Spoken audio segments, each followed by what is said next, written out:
For millennia, billions of people have sought moral and spiritual guidance in a single text, the Bible, and in the God it describes. He is presented as the source of all good, justice personified. But what happens when we examine his actions and commands through a purely ethical lens, free from blind faith?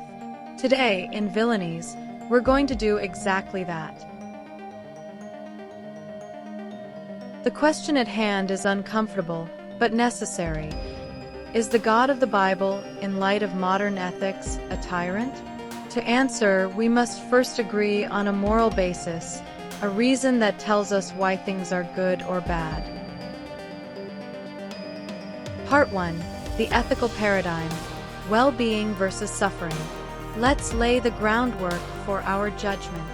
The moral system we will use is a consequentialist approach, focused on the outcomes of actions. Our paradigm is based on two pillars: the maximization of well-being, happiness, fulfillment, development.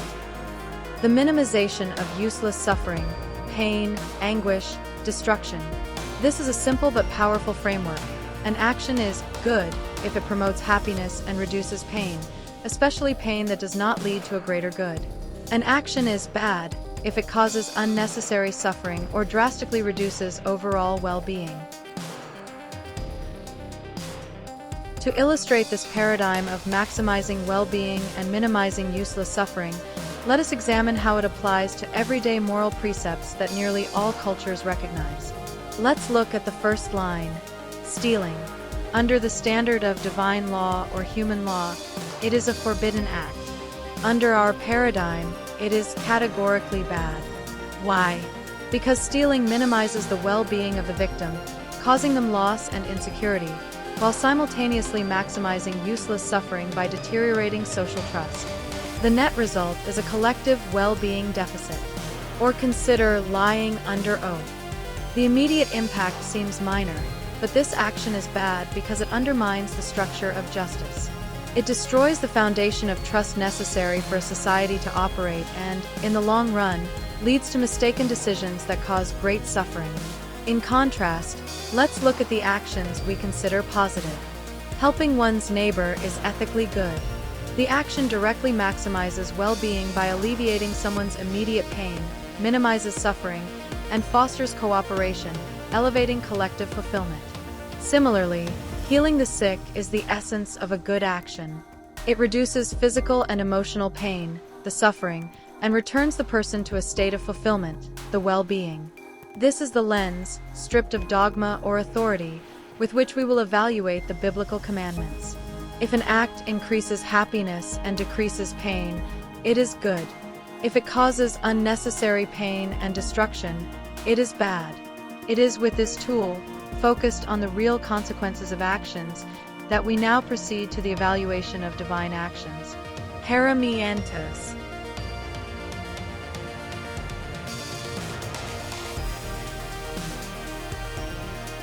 Part 2.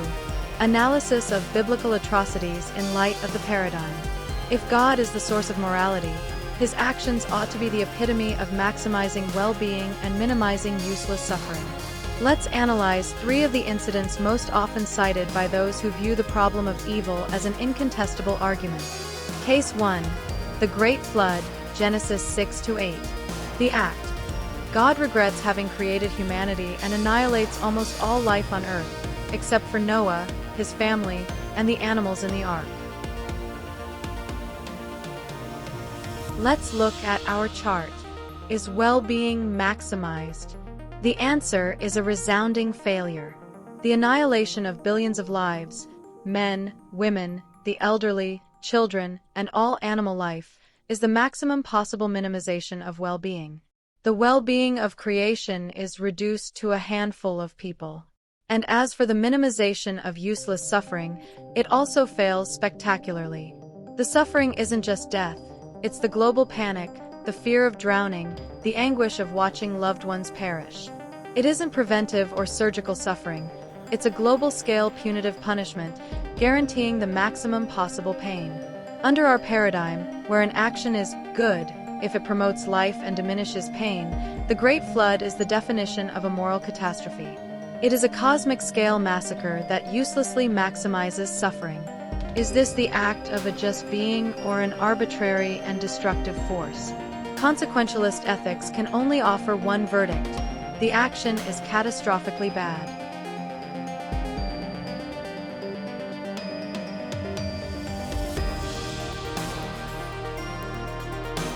Case 2. The punishment of Sodom and Gomorrah, Genesis 19. The act.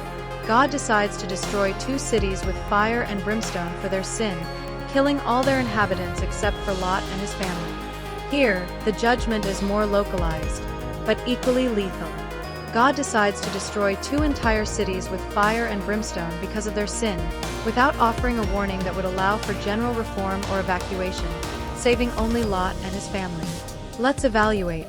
Was there a maximization of well-being? Again, it fails. Well-being is completely nullified for thousands of people. No matter how sinful the cities were, since no distinction was made between guilty and innocent, the result is the death penalty for everyone. A total punishment that reduces well-being to 0. And regarding the minimization of useless suffering, it fails. The chosen method, destruction by fire and brimstone, is a deliberately brutal and painful way to inflict extreme suffering. If the goal was to stop wickedness, there were countless non-violent or less destructive methods. This punishment is disproportionate, cruel, and ignores any principle of correction or rehabilitation. Under our ethical paradigm, the punishment of Sodom and Gomorrah is bad. It is an action that prioritizes vengeance or ritual purity over life and mercy, inflicting maximum pain when the ethical goal should always be the minimum necessary pain.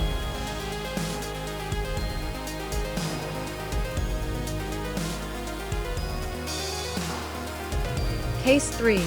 The command to annihilate the Canaanites, Deuteronomy 7, Joshua. The act.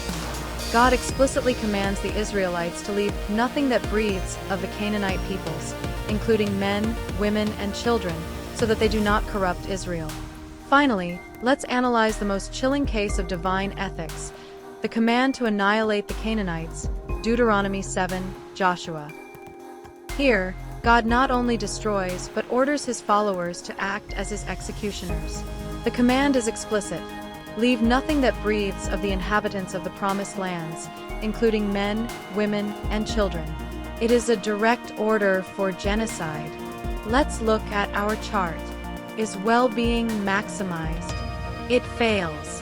The justification is the gain in well-being for one group, Israel, through the total annihilation of another. This is not maximization. It is the substitution of one people's well-being with the total destruction of another. The well-being of the Canaanite group is reduced to nothing. And as for the minimization of useless suffering, it fails. This is an act of ethnic cleansing and massacre. The suffering is maximum and perfectly useless, as the supposed moral contamination could have been avoided through separation, deportation, or any less bloody measure. Under our paradigm, this commandment is the pinnacle of wickedness. It is a crime against humanity. A being who orders the indiscriminate annihilation of an entire population to ensure the purity or territorial possession of another violates all principles of respect for life and minimization of pain. If this command came from an earthly leader, we would call him by one name: war criminal.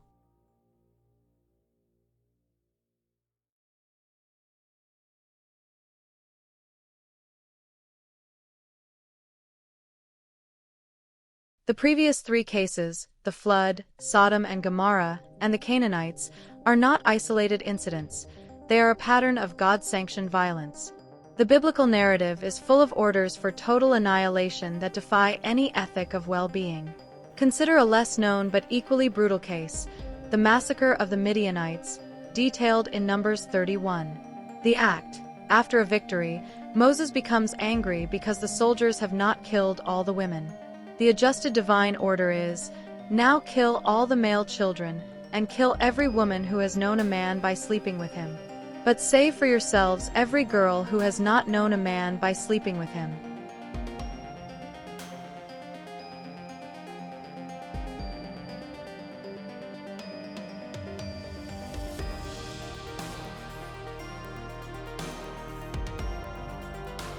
The case of the Midianites, detailed in Numbers 31, exposes a methodical, divinely sanctioned cruelty that goes beyond simple warfare.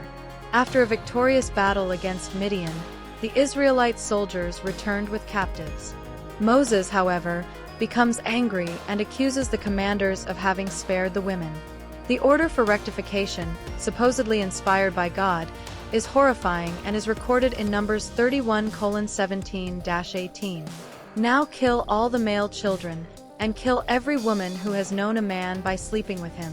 But save for yourselves every girl who has not known a man by sleeping with him. Verdict under the paradigm: the action is morally monstrous. It is an explicit command for infanticide and sexual slavery, the direct opposite of any ethic that values life, dignity, and the minimization of pain. It demonstrates that supposed divine justice not only tolerates but commands barbarity.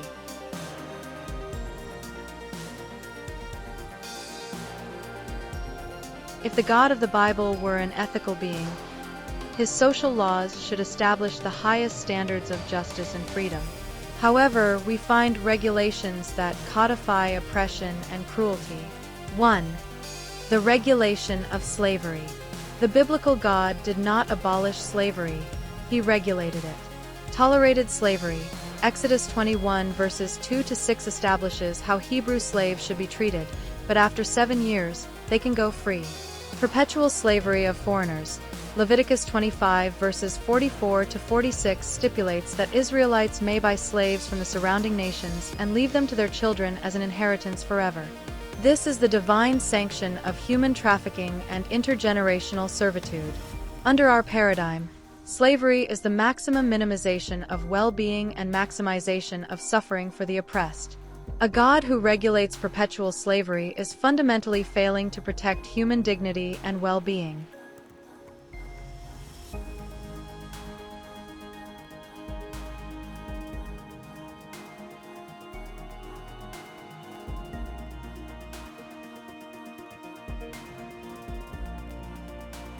If the God of the Bible were an ethical being, his social laws should establish the highest standards of justice and freedom. However, we find regulations that codify oppression and cruelty. 1. The regulation of slavery. The biblical God did not abolish slavery, he regulated it. Tolerated slavery. Exodus 21 verses 2-6 establishes how Hebrew slaves should be treated, but after 7 years, they can go free. Perpetual slavery of foreigners. Leviticus 25 verses 44-46 stipulates that Israelites may buy slaves from the surrounding nations and leave them to their children as an inheritance forever. This is the divine sanction of human trafficking and intergenerational servitude. Under our paradigm, slavery is the maximum minimization of well-being and maximization of suffering for the oppressed. A God who regulates perpetual slavery is fundamentally failing to protect human dignity and well-being.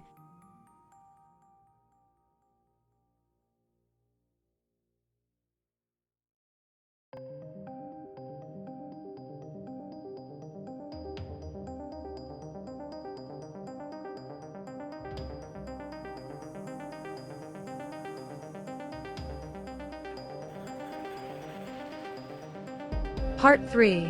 The Criminal History of Christianity, the Fruits of Faith. So far, we have evaluated the biblical God based on his mythical actions, those contained in the scriptural narrative. While archaeology can confirm the existence of peoples like the Midianites, there is no historical or archaeological evidence of a large-scale genocide of Midian, nor of a global flood. The fact that an event is mythical does not exempt it from moral judgment. It is the nature of the divine mandate that we judge, the principle of annihilation and cruelty that the text establishes as morally correct. But if God is the source of absolute good, his mandates, even if fictional accounts, should inspire ethical behavior in real life. The proof of a creed's morality is found in its fruits. If the God of the Bible is inherently good, his historical legacy should be one of maximizing well-being and minimizing useless suffering. Note, the user's original text seems to have a typo or incomplete thought here, stating minimizing war or violence. Unfortunately, the real history of Christianity, the faith that worships this god, is stained with blood from its very beginnings. The German historian Karl-Heinz Deschner, in his monumental work The Criminal History of Christianity, documents how the faith has been repeatedly used to justify tyranny, oppression, and massacre. Let's list 3 historical examples that demonstrate the total negation of our ethical paradigm: well-being versus useless suffering, by the Christian faith.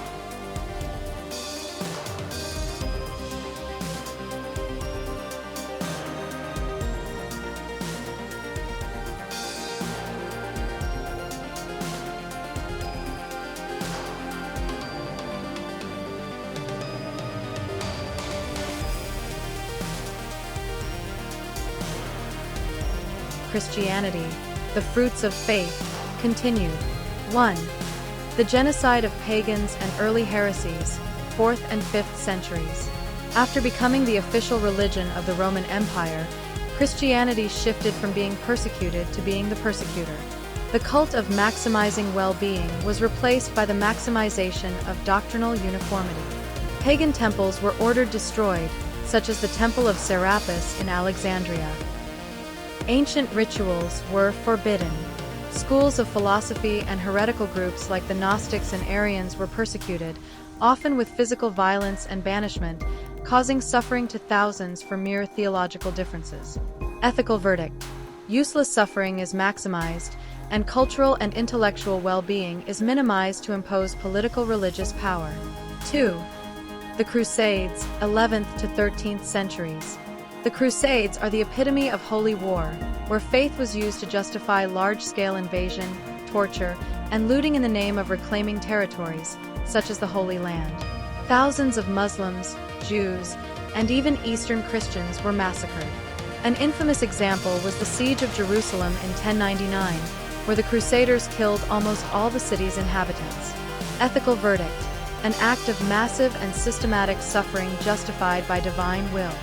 It is the absolute negation of the ethics of peace and well-being, demonstrating that biblical cruelty was directly translated into historical cruelty.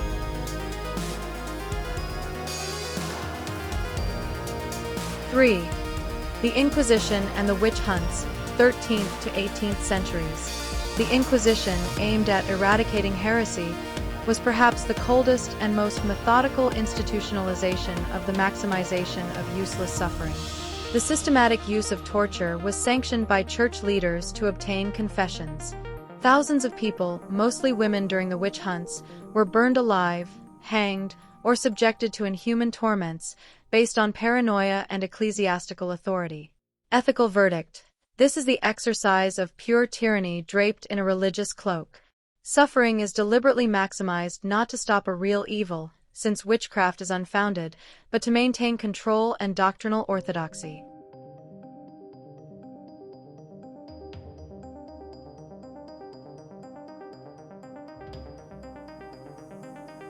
In both the mythical context of the Bible, with its mandates for genocide and slavery, and the real historical context of the Church, with its holy wars, torture, and slaughter, the ethical legacy is consistently the same: the maximization of useless suffering under the justification of divine authority.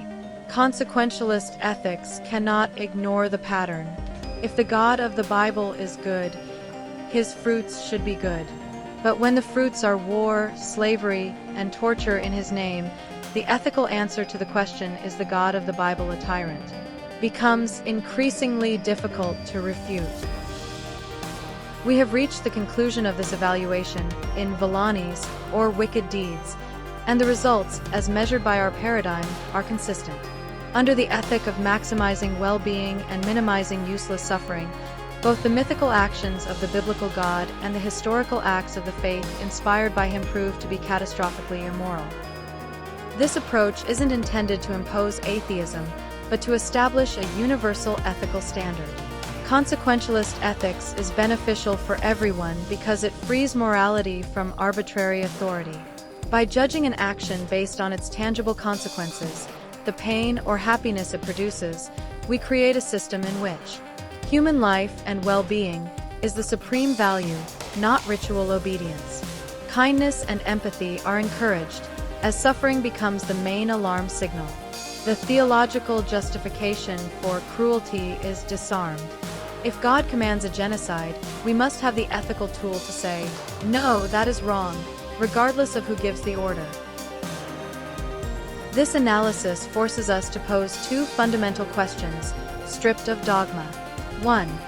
Is this God a benevolent cosmic entity, or merely a tribal pretext for war? If the supreme deity requires slaughter and slavery for its own glory or to secure territorial possessions, is it really a source of universal love?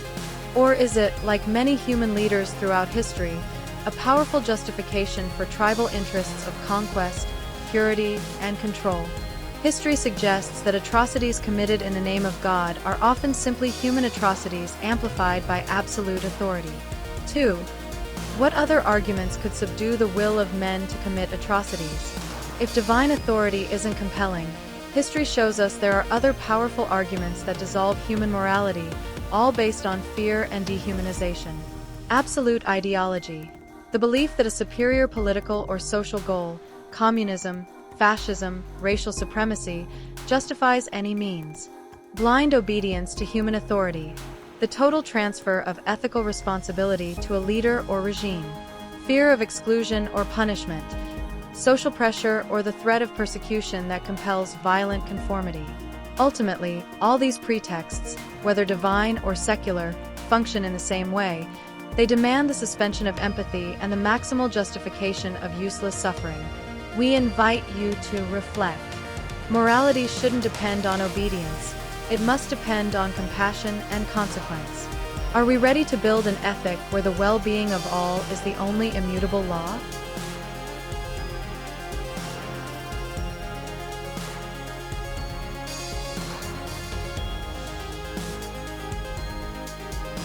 ¿Estás de acuerdo con lo que hemos dicho? Te invitamos a expresarte libremente en la caja de comentarios.